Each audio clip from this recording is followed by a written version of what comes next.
Okay. So, hello, I'm here today with Adrian Alvarez and Sherie Stark from Elders Action Network. And we are going to be talking about what it takes to do a really fine interview. And each of you has experience and just kind of sharing who you are and what you've been doing in terms of interviewing and storytelling, helping people to tell their own stories. So I'll just let it go. Who would like to go first? I don't know who would be most appropriate. Adrian, you want to start? Okay. Hi, I'm Adrian Alvarez. I am 13 years old, and I try my best to motivate and inspire others to start joining us on this journey that we're all taking right now and to start saving our planet.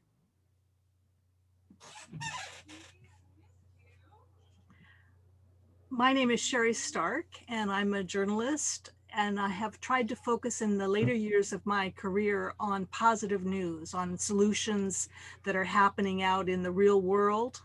And also, I find that having the person's face actually talking so you get a sense of them is more effective than just reading about it. I love doing men on the street interviews. I love the fact that now with Zoom, I don't have to wait until I can take a train or a plane to the other side of the country. I can just interview people. It's become a global community with this technology, so I'm grateful for that. Plus, the cost of making videos has come way down. It used to be you had to go to a school and have all of their resources or community uh, center like public access, but now we all have it in our own living rooms, in our own studios. So I feel empowered and inspired by how facile young people are in doing it. The TikToks and the videos and everything, it's inspiring. I'm glad more voices are going to be heard, and we can encourage each other by hearing the excitement that we have for the projects that we're doing, and it spreads. Cool. So, um, Adrian, I wonder if you have something that you would like to learn from Sherie about, you know, what kind of things she's doing. Maybe you could do a little interview of her and find out what kinds of things she's been doing. I know you have been in journalism for many years, and maybe Adrian, you could find out a little bit about what that means. Um, Sherry, I have some questions, and I would like to start off since right now we are currently in a Zoom meeting and it's all like a flat screen. Have you done anything to like help you concentrate better when you're like on a Zoom call? Because for me, when I'm in person, it happens to me in school too when it was online and offline. Um, for me, it's harder to concentrate and sometimes remember what other people say during a Zoom meeting. So, is there something that is there like a trick or something you do to remember well what the people you are in, what the people you interview say or something like that? No, there isn't, but I haven't done live events like you have. Most of the stuff I've done, I ask the same question a few times because I'm listening for streamlined answers that can be edited. So I have my questions and I just ask them a few times, and then I go into the editing room and try to cut them. But to do a live event, I don't know, to tell you the truth. One thing is having notes that you're looking down on is very distracting, and I have discovered a new app that's a teleprompter app, and I haven't figured out how to use it in Zoom yet, but it conceivably is possible. But as far as keeping track of what the next question is and stuff, that teleprompter might be helpful. Um, most of my experience is in print, and I love, the ability not to worry about how long my question is or how it sounds and being able to distill it in text afterwards. But on the other hand, it's exciting. This man on the street interview shows much more of the person's personality and is much more emotionally available. So each one has their advantages. Okay, because yeah, I do my in my YouTube channel, I do like similar interviews to like maybe how you're doing it. We set up me and the interviewed or like the other person, we set up a time and I give them the questions and then I ask them. It's just I was just wondering if you had any like tips if I do any other like online things how I've been doing. But I'll just try to ask each question a number of different ways, because the first time that's a little bit canned. The next time they hear it, if I say, just pretend like I don't know anything about this subject and tell me what you think. Sometimes that'll get the best answer. Or I'll say, what's the short version for somebody that doesn't have time to absorb all that? What's the shortest version you can think of to say that same thing? But some people are more natural than others. I also belong to Toastmasters, and I've noticed that people that are in positions of leadership aren't necessarily good speakers on camera. They're nervous. And having more experience with it with Zoom, I can see that some of them are getting better at it. I'm getting better at it. And like I say, I also belong to Toastmasters, and I see watching people practice getting in, and having a microphone shoved in your face is a good experience in some ways, because people that normally wouldn't feel they're going to just go share their opinions with other people, you start asking them questions, suddenly they feel, oh, this is important, this is going to be recorded, I need to think about this. And so you can feel a sense of they're excited having made this statement to you and clarifying what they think somebody's going to care and they're going to change the world by their opinion. But also sometimes you see that they're long-winded. They don't say it in short enough nuggets that you can use it. So I'm not adept at it enough yet to know how I'm going to overcome it, but by asking it slightly different ways. And I'll say at the beginning, I'll say, I'm going to ask you the same thing over and over again. It's not because I don't like the questions, it's because I need a lot of versions in the editing room. So just bear with me. And then I also say, and try not to answer with just yes, no questions. Try to weave my question into your answer, so it's a statement that anybody who comes in, even if they didn't hear me ask it, will know what you're talking about. And I don't know if that helps or not, but I start off like that. okay. I'm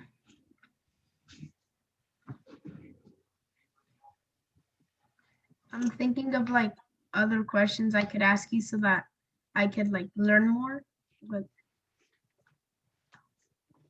Yeah, I'm looking hard, Sherie, for that email that I received that had all of the questions that you were asking. I'll tell you some of them.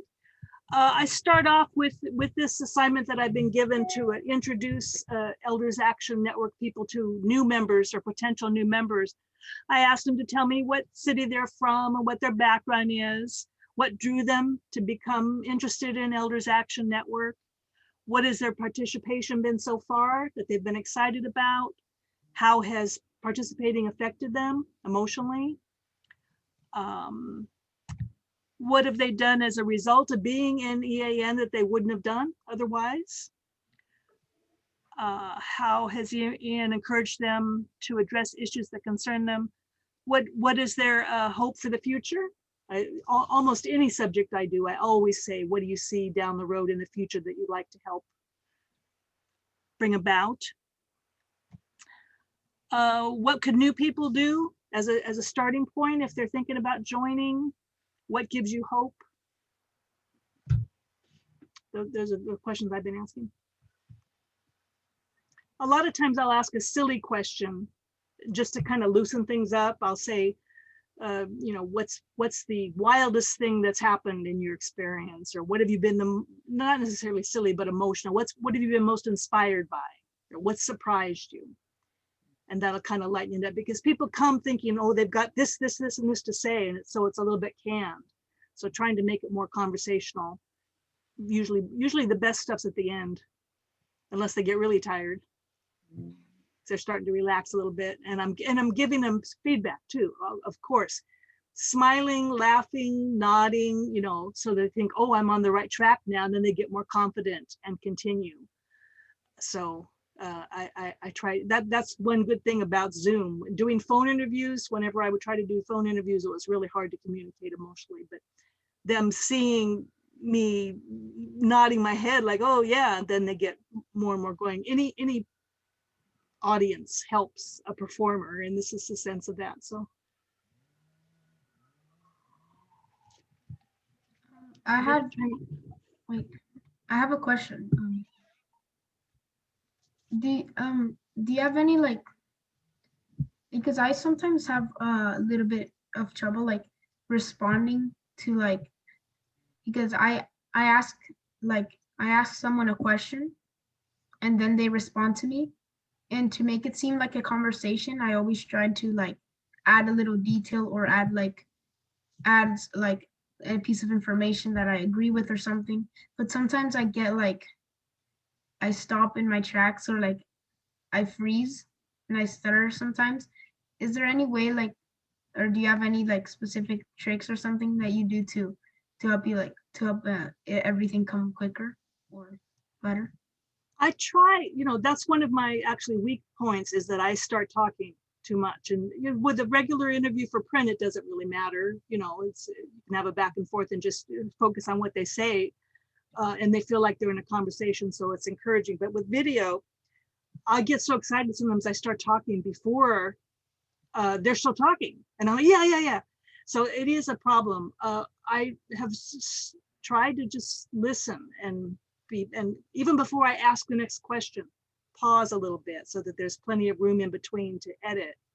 And if I do give my 2 cents, I'll say, yes, I agree, and say a little bit, and then they'll continue on with the point instead of, bringing up some whole new point or talking too long. I try to keep my enough so they know that I agree with them, but I'll say, is it kind of like this, or tell me more about that.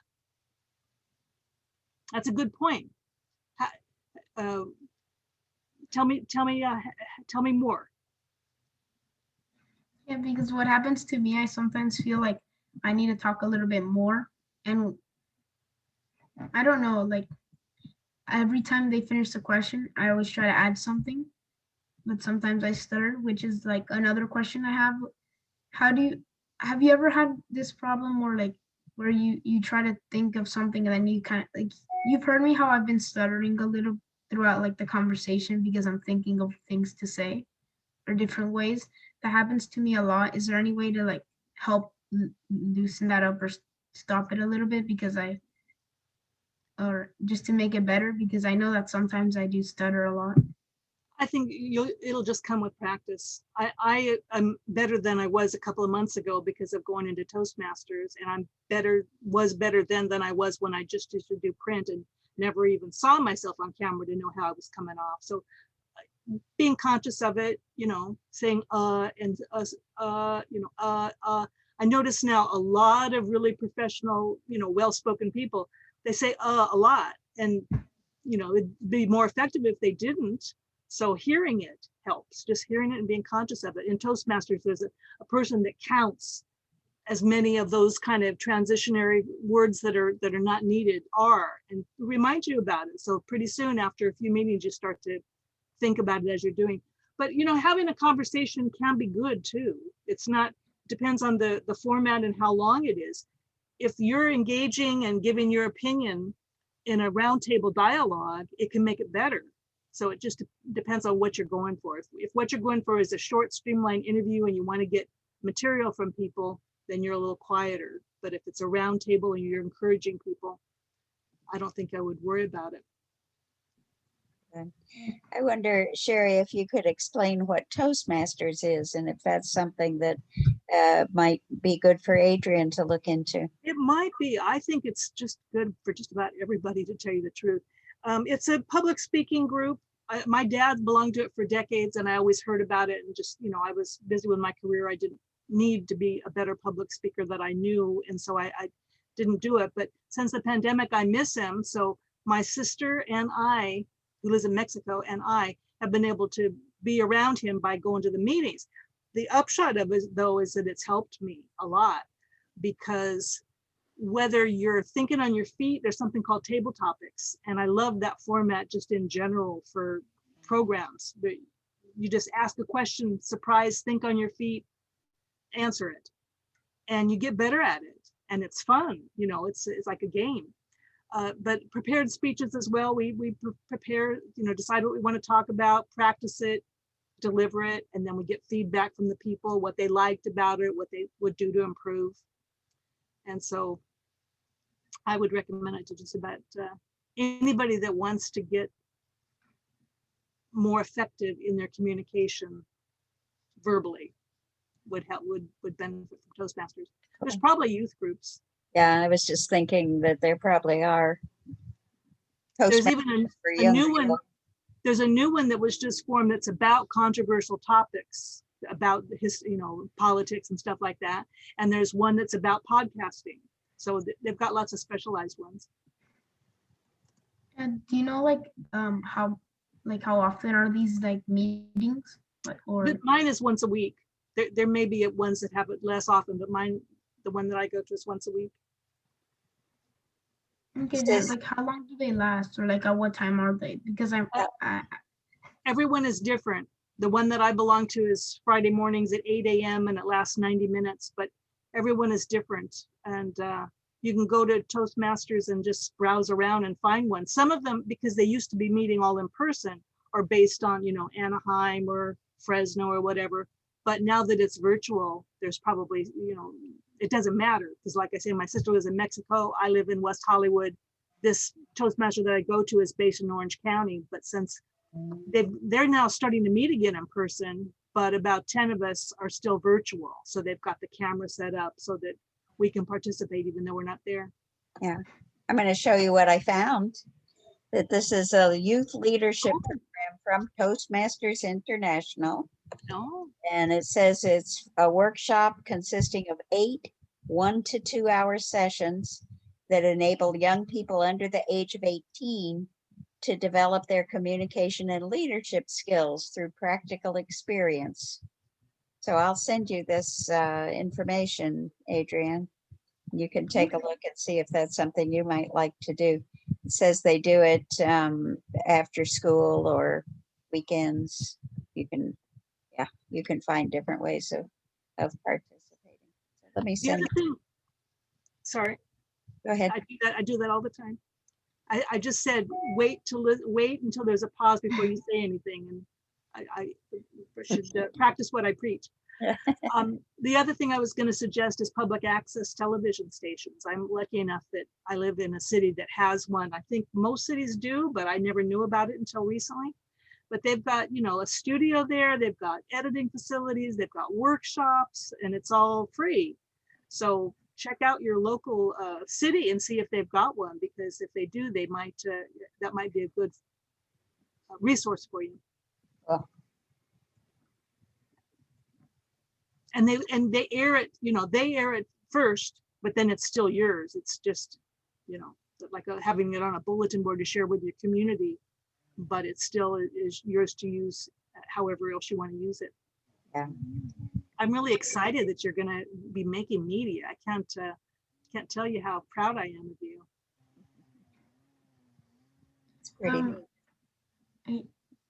I have another question. Like, does it help a lot if you research like deeply about the subject that you're going to interview someone about?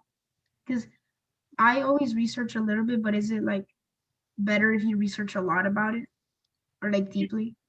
It depends on what you want to end up with. You know, if I'm going to do something and I know it's going to be a 10-minute thing, then I don't do as much research, because I know I can just say, tell me about this, tell me more.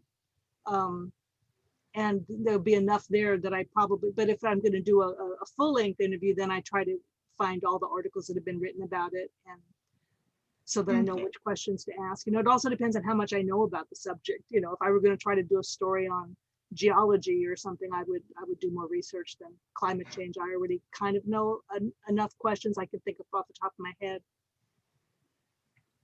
But a lot of times for most of this stuff, it's not academic or detailed. So you really want to have questions that your general public with no attention span or interested in this are going to want to know. So instead of asking too much, like tell me the history of this or tell me what your other people in your field think, I'll say, why does the public care about this? Why is it important to me as an outsider to know about this subject?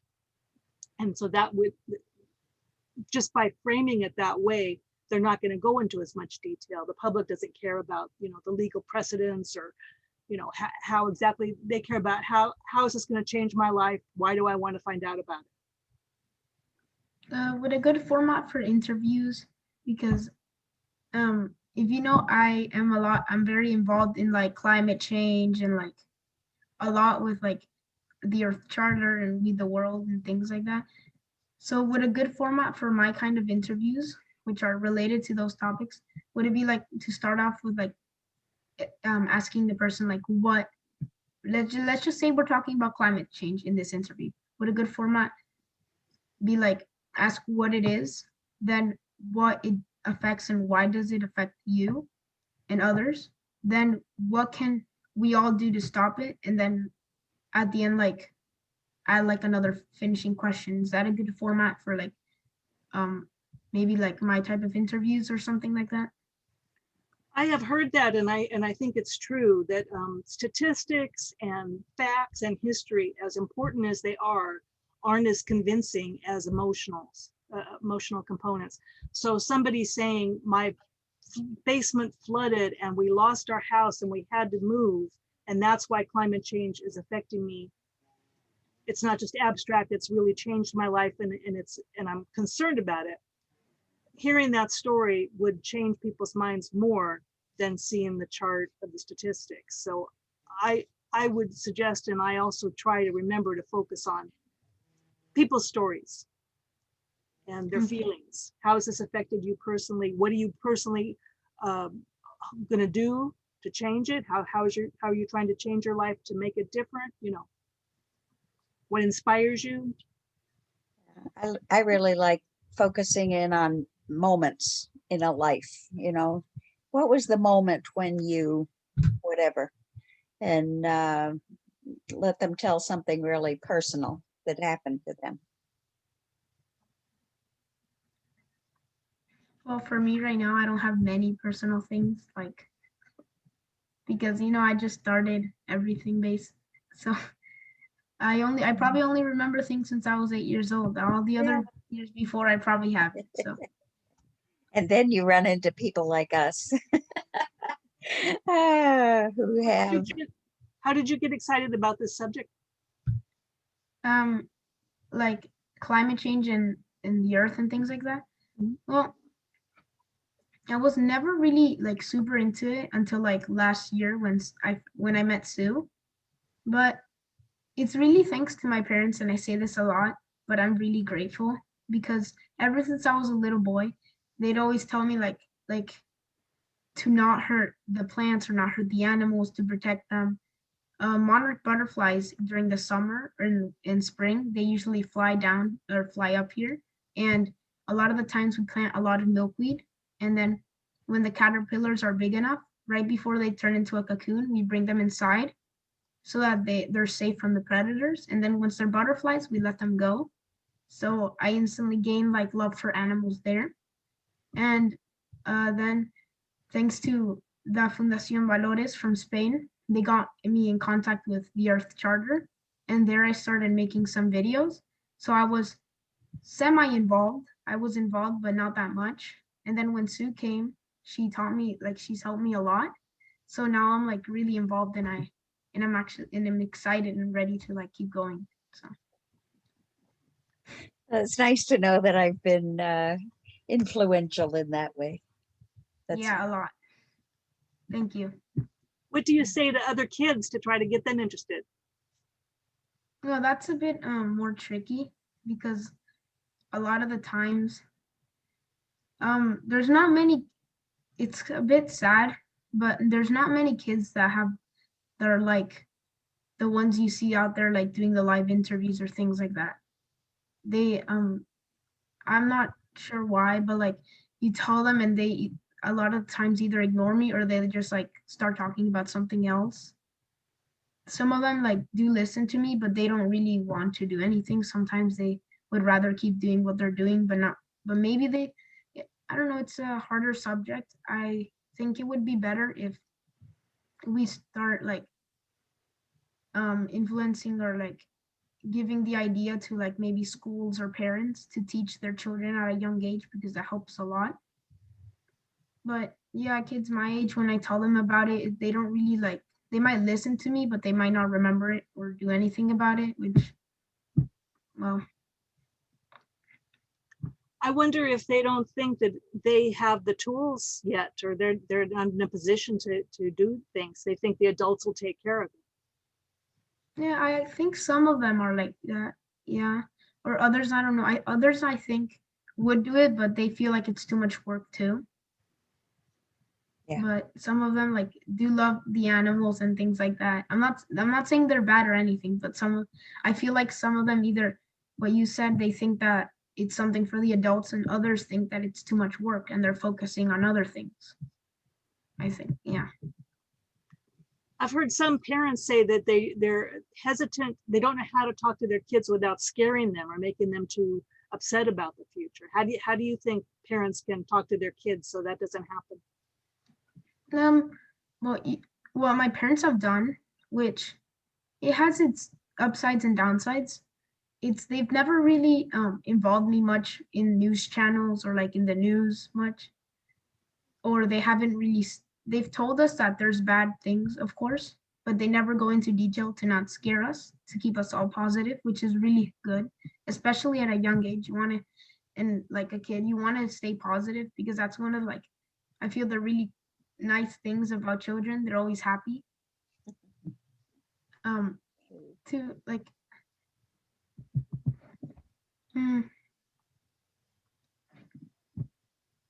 or maybe parents could like, yeah, do that, and also they could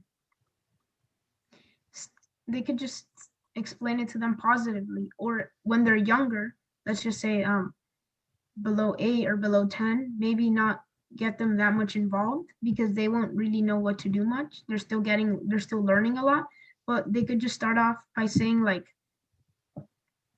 by showing them that you need to take care of animals, or if they're like hurting an animal but they don't know like that they're hurting an animal, they could like tell them, hey, don't do that, see, it's an animal, or something like that. Explain it into like a nice way, like you would if you're, let's just say your son is playing with another boy, but he's accidentally hurting the other boy. You would tell him, don't do that, you're hurting him, or in a nice way. Just treat it all nicely, as if you were talking to your toddler or something like that. And then once they grow up older, you can start involving them, or not force them, because that won't get anything done, but to teach them more as they grow older. Similar to like life, you teach them a little bit more every time they grow older, until when they're adults, they're ready for the world, something like that. What are some easy ways kids could do it? You said that they might think it's too much work. What are some easy ways they could pitch in?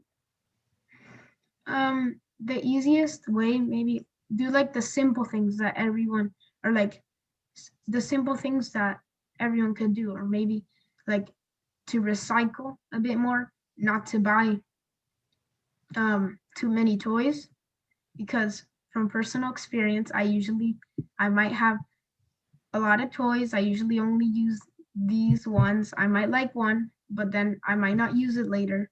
So to be very conscious of which toys you buy. Another one, simple one, is if you see someone doing something that's wrong, that hurts the environment, to tell them no, and to explain like the simple things, mostly like to do your part of your community, like that. That's what I feel, that if it's too much work, you don't want to really go out there, you can do the simple things. It still adds up. So we've been working together with some others, making some games and just dreaming up a way to make it really fun to start doing some of the things that need to be done. So why don't you tell Sherie a little bit about how that's going and what you think about all that? Yeah, I forgot to add that.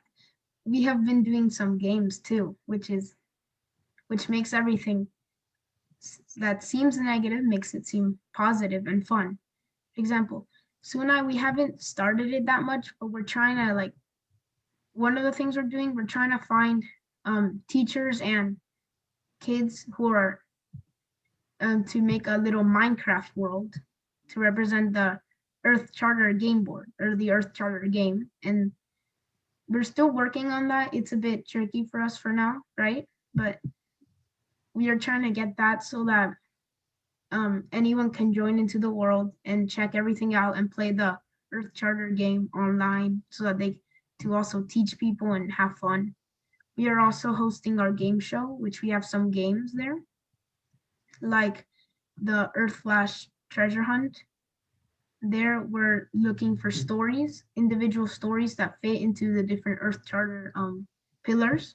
We found a lot of some pillars and others we need a bit more of.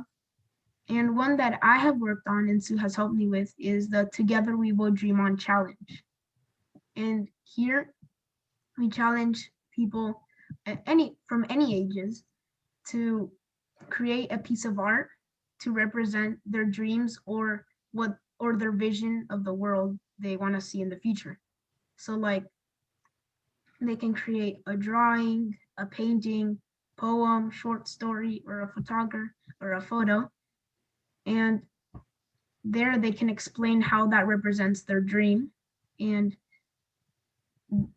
everyone can find more information in our blog post. And you can post it there. And also on Instagram, we also invite everyone to post their artwork there with the hashtag Together We Will Dream On. That's wonderful. That's So we've been having some fun together and dreaming up things. And I've been talking to people about in the county where I live.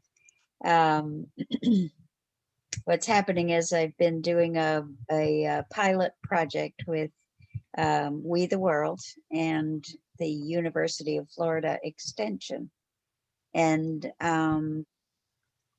so we spent this whole last year learning how to get and do climate stories. And that's where I met Sherie, that she came in and helped us with our little workshop that we do on Tuesdays to help people write climate stories. And we're step by step getting into this idea of a community-wide climate conversation and bringing in the idea of climate justice, that we can't leave people behind in the people who are most affected and have contributed the least and have the least resources to do something about it. So there's that whole justice issue. And we are looking at telling a story of Alachua County, and I've told several people now, this is really, we want to tell the whole story from the time of the Timucuan Indians, who are an extinct tribe. There's no more Timucuans. And bring it all the way to the present day and into the imagined future. And we want to take it all the way to where the Earth's temperature is coming back down. And I want you to know, I met some people, Adrian, that I would love for you to interview. And they are in a group called, what is it called? ECO, it stands for Collective Intelligence Collaboratory. So it's like tapping into the global brain, right? They're trying to figure out, how do we connect all of this? We're going way past information age into the knowledge and wisdom age, how do we facilitate that is the question they're asking. And so it's like having young people tap into these conversations and say, what does that mean for me as a kid? How can I use this, that our human family is learning, right? We are in a learning moment, in human history. And to be able to put that into language that works for young people like you, and even for children like your sisters. We've been playing some games with the girls too. And so it's just, I'm trying to get this story so it makes sense. I always say it's really complex, it's really scary, but we want to make it so simple that a child can understand it and take action to help. That it's really quite simple, the kinds of things we need to do. And I believe it's all a heart thing. And Adrian, when you were talking about just taking care of animals and teaching love and respect for the living things that we share this planet with, what is it? Shannon Crossbear always says, you take care of what you care about. And so learning from a very young age to love the earth and love all the living things is a beautiful way to go about that. So yeah, I don't know where I was going with all that. There's a story there somewhere. I want to add that young people traditionally have been the ones who reevaluate what's happening and push us forward to evolve to be a better species. So it makes sense. They've got more in the game because they're going to be living in it. And they also look at things with fresher eyes. There's actually a condition that if you're an expert, you don't think as creatively about new ways to solve things as young people or people that are outside of the frame. And playing also, a lot of big companies have like creative exercises now because they're finding that using the right side of your brain makes you come up with better solutions to things. A lot of times, things out of the box.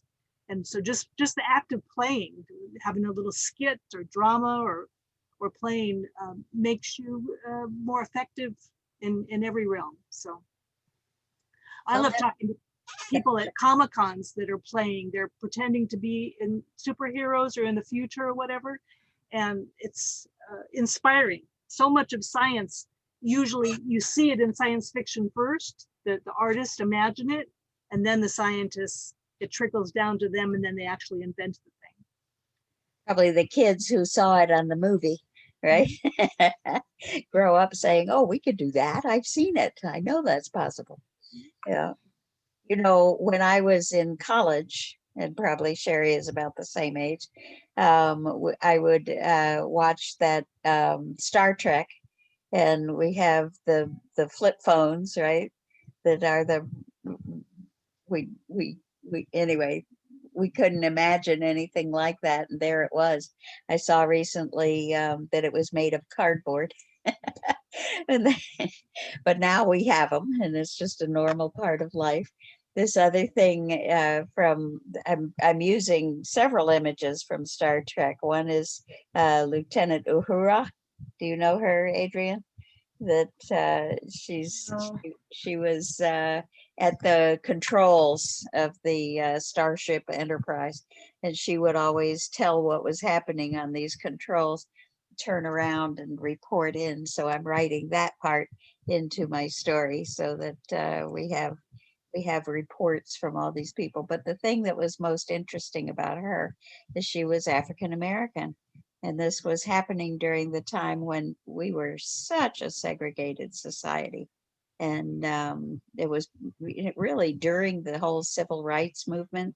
And to see a crew on a spaceship that was all different kinds of people, something we never saw back then. And it was so new that it was like, oh, well, that's possible. Oh, that might be nice. And so that helped to shape my growing up years. And I feel like we are in a position to show people things that they've never thought of before. And so that's kind of where I'd like to go with our collaborative storytelling, going out into space,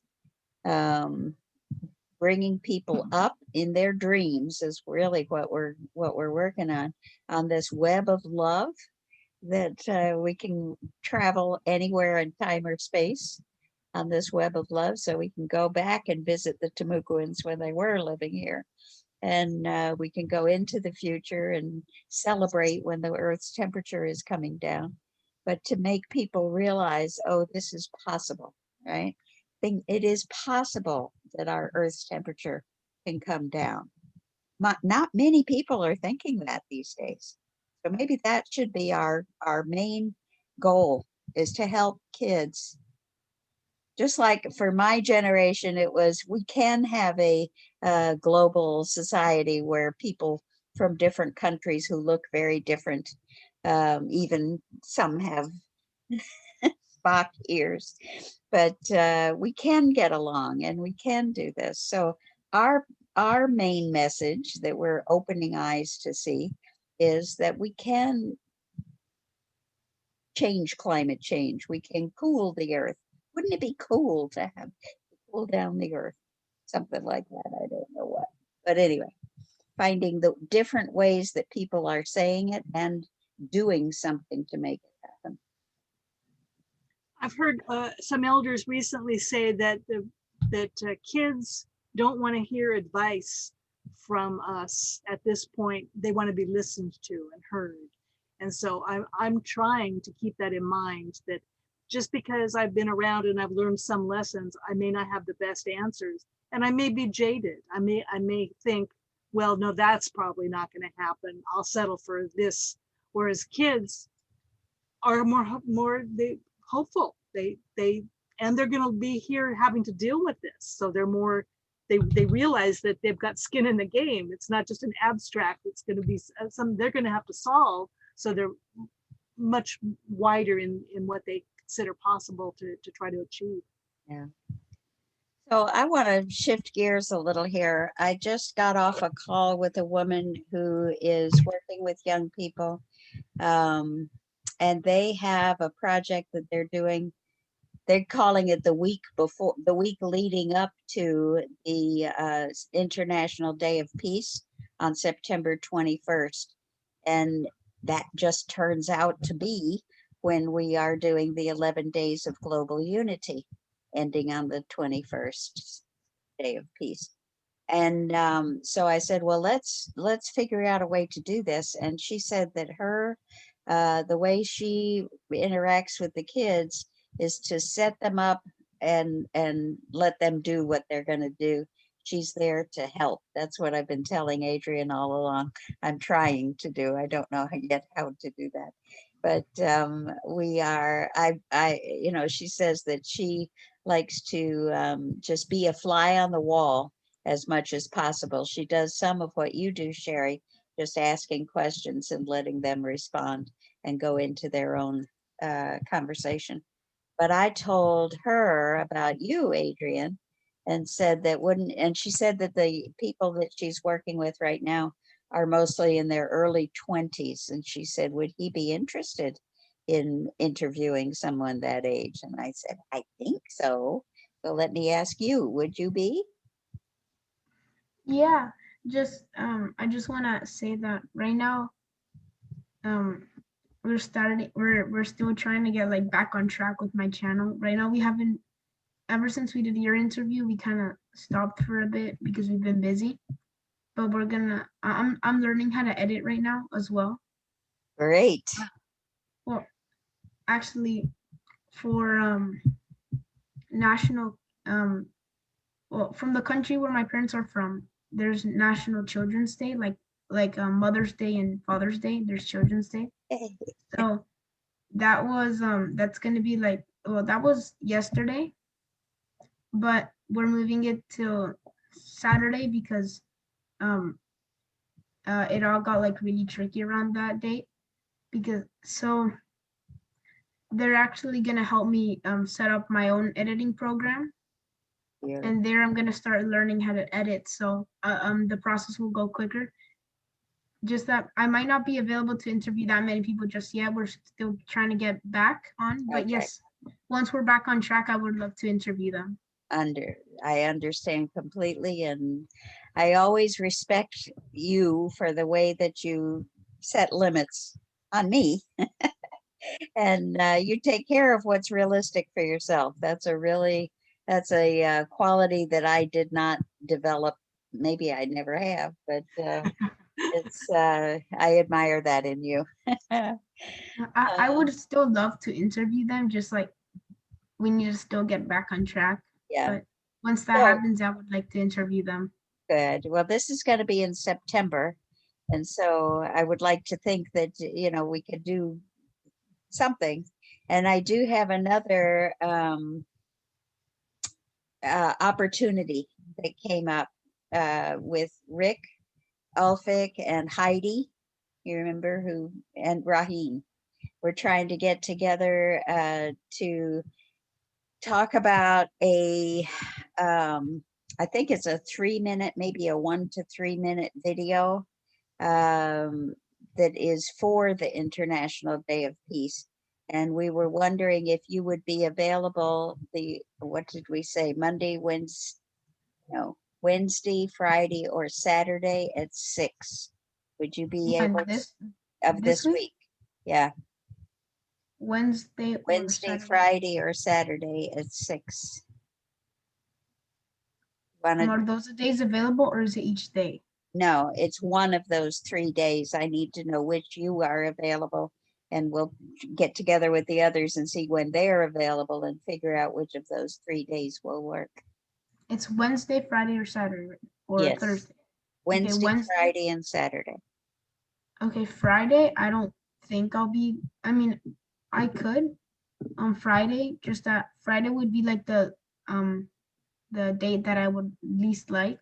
Okay. Because sometimes on Fridays we do Oh, things. wait, no, we changed it. I apologize. It's going to be in the morning at 9 because Raheen, you remember, is in Pakistan. And so that was yeah. the middle of the night for her. We changed it to the morning. I forgot. Okay, it's still the same days, right? Yes. Um, What do you think? okay, Saturday it's no longer Friday. Now it's Saturday, my least the day I would like the least, because I have Taekwondo at 12, but it might not like bump in, but like I would rather it be either on Friday or Wednesday. Okay. All right. And you don't have to check with your mom about that? Or maybe you should. Why don't you just check and then confirm? I will, but I don't think we have anything that early. Okay. Wait, All right. Can you give me a second while I go out? Actually, no, she's not. I don't think she's in the house right now. Never mind. Okay. So yeah, if you can let me know by tomorrow. Well, if you could check later tonight, that'd be great. And let me know what she says. Wait, could you repeat what the video would be about that we're gonna make?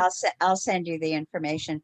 It's I haven't actually seen it, but here's what it says. It's an application for student speakers at the UN Student Observance of the International Day of Peace. So what she's asking is for I'm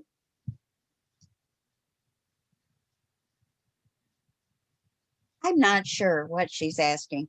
We're going to find out on, I can send you the information I have, and we'll find out more when we meet. And we'll tell him Wednesday or Friday would work for you, and you're going to confirm that. Okay? Okay, so we're just making like a video about that, but Yes. You'll tell us how we want. Yes. Okay. And we're going to talk about it and figure out what we're going to do. So Okay. Will it be live, or will it be just like it'll be a recording. We'll do Zoom. Okay. And do a recording. So Okay. Sherie, what do you think about all that? You see how these opportunities come up. I'm excited for you. I can't wait. I'm gonna at some point do stories about what the youth that we are interacting with are doing. And so I'll definitely be in touch with you in the future for that. I was gonna ask you, do you transcribe? What I do is I listen to the video and I used to transcribe it myself so that I could see on paper what the comments were. Do you do that? What do you mean, like after the editing and everything? You mean like, do we type everything what we said in paper? Or? Yeah, that's the way I've always done it, is I typed everything so I can see what the comments were. And I found a new program, a new app that just does it like in a matter of 40 minutes. I don't have to listen and transcribe it. I can just do this app. So I thought I would tell you about it in case that was a stumbling block for you time-wise.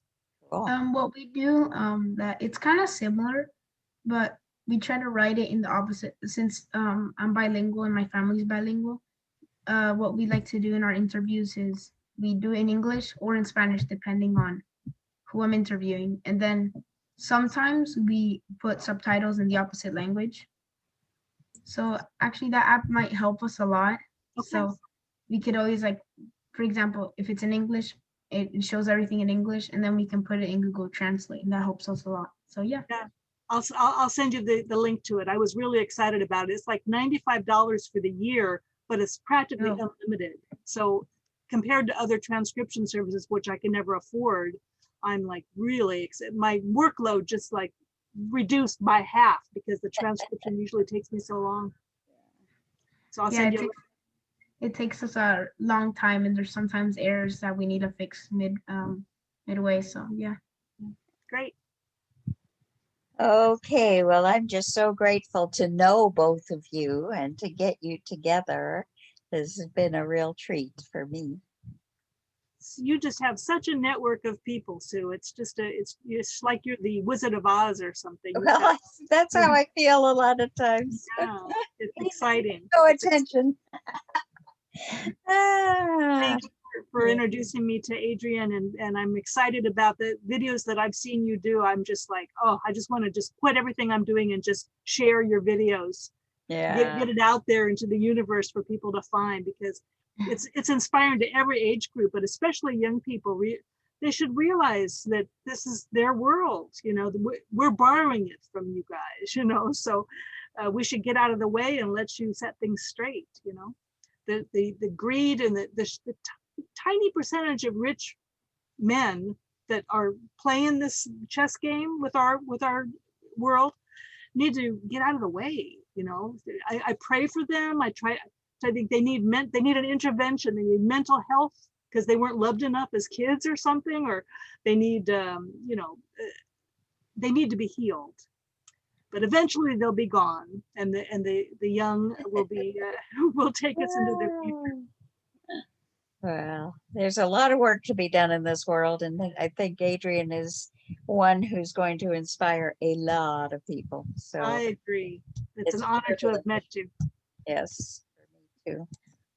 Before we go, Sherie, do you have any do you have your interviews, do you post them anywhere? Like, do you have a YouTube channel or Instagram or something?